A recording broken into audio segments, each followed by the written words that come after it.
Yes, I've seen people openly talking about demons. I'm increasingly tend to talk about it in those terms, just because it's the symbolism is becoming quite obvious, and the willingness to sacrifice children on the altar of this ideology is also becoming very obvious.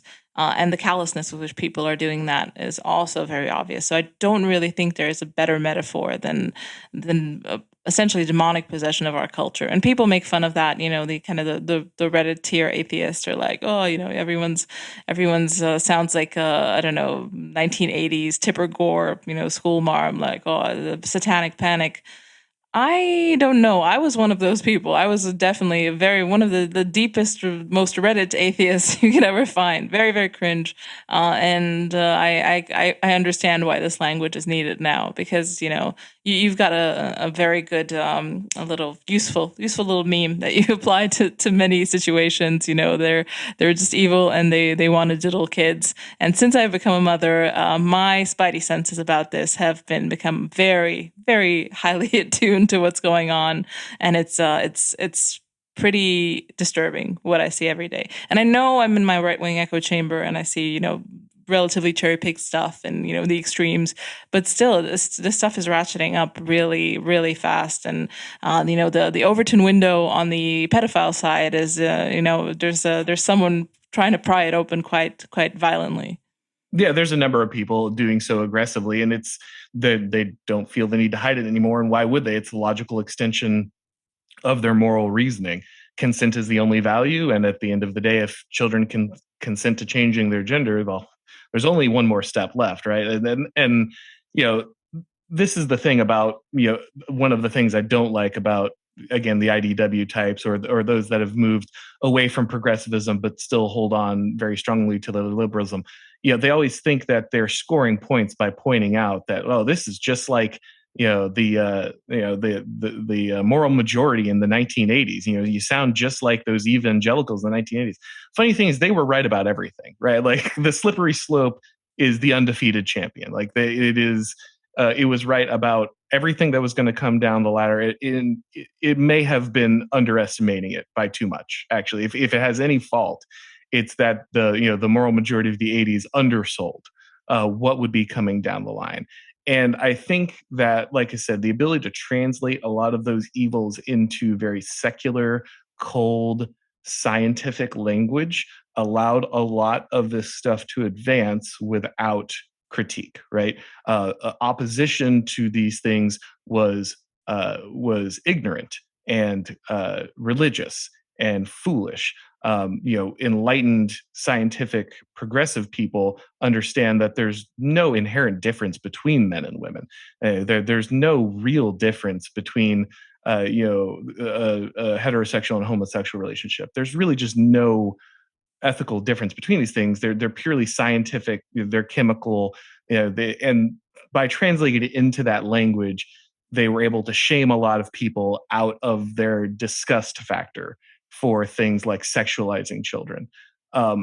But now that, I think, it's like I said, I think more and more of these things are manifesting themselves more spiritually. People on the left are more willing to put these things back into religious language, and that's where you're seeing a lot of this reaction, because people are suddenly like, whoa, what happened? Like, when did this become okay? And like I said, nothing makes that quite as obvious as the way children are being treated, as willing as they are to feed children into the machine to make it work. It's very clear that the next frontier is sacrificing the future of children along the giving 9-year-olds puberty blockers, this kind of thing. And it's hard not to see, like you said, the evil and the sacrifice involved in that. Yes, we're all just stardust, rational, consenting stardust. And I really like your perspective on the fact that this has been snuck in through the scientific lens, through this kind of scientism, because it isn't science. Like, there are scientifically verifiable differences between men and women. I'm sorry to say, and between many other groups. So I'm sorry to say that. That's one of the things we believe here at Subversive.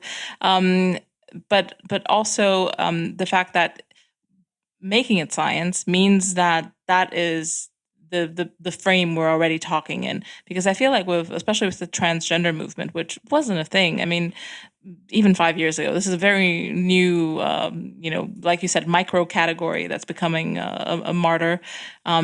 The fact that we had to accept the premises, like I feel like even the GOP, wasn't like 5 years behind. You couldn't be 5 years behind because 5 years ago this thing didn't even exist. They were like 2 months behind.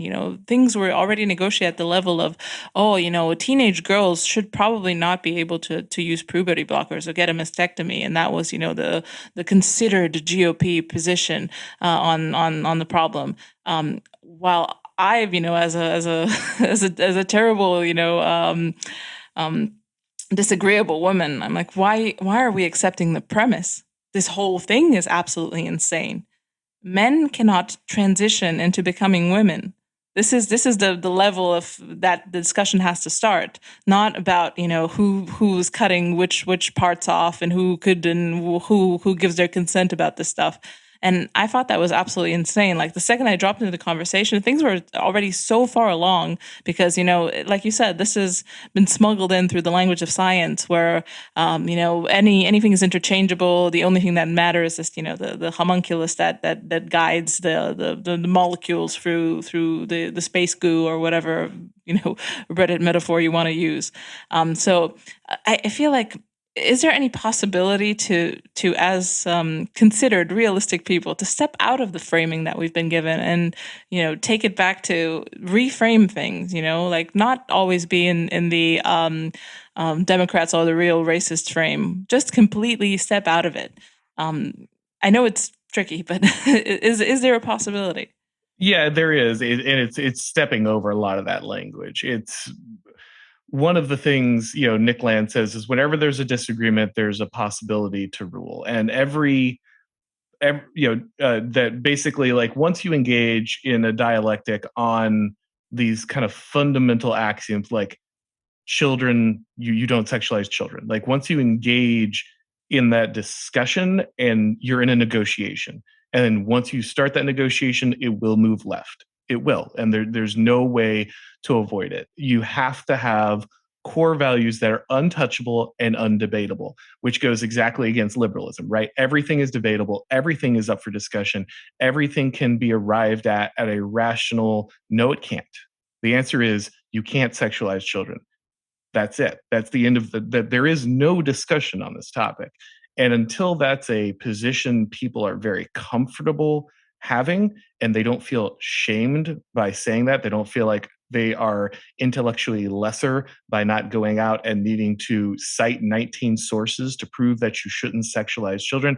I'm trying to remember a couple days ago, there was a guy who was posting, you don't have enough, there aren't enough sources you're citing to show me that pedophilia is evil, and that's where we're at. That's absolutely where we're at. It's the logical conclusion of the moral system we've put in place.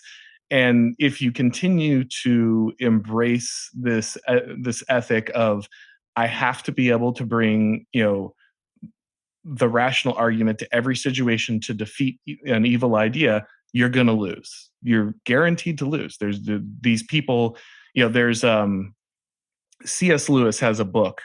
It's the second book in his space trilogy, and there's a scene where he puts basically the main character on this new planet where there's a new Adam and a new Eve. And every day, and basically, like, God charges him with keeping the devil from like tempting the new Eve and creating the fall on this planet the way that they did in other planets. And every night, like every day, he explains to Eve why the new Eve, like why she should follow God and why that makes sense and that kind of thing. And then at night, like when he falls asleep, the devil comes and basically like explains to her that this was all stupid and you should. And he wakes back up, and basically all his work is out undone, and like Eve is just back to where she started and even closer to being tempted and falling away. And this goes on for many nights. Every day he wakes up and makes what he feels are very rational arguments because he's a university professor and he knows how to make very strong argumentation. And then he falls asleep at night, and the devil just undoes his work almost instantaneously. And eventually it just comes to the point where it's like, why didn't you just beat him to death with a rock? Like it's evil. He's using the language of evil to, you're not going to win an argument with the devil when it comes to evil. And then again, this is not like, obviously advocating for anything. What I'm saying is that if you keep playing these people's game on their terms, you're going to lose long term. Like that's what's going to happen. You have to be willing to step over it and say, like, no, this is clearly an evil thing. You cannot allow it. And if you continue to debate it, you're always going to lose. You're always going to be, like you were saying, in that negotiation before you even realize it. You already be far down that path before it even occurs to you that you cross the line, way back.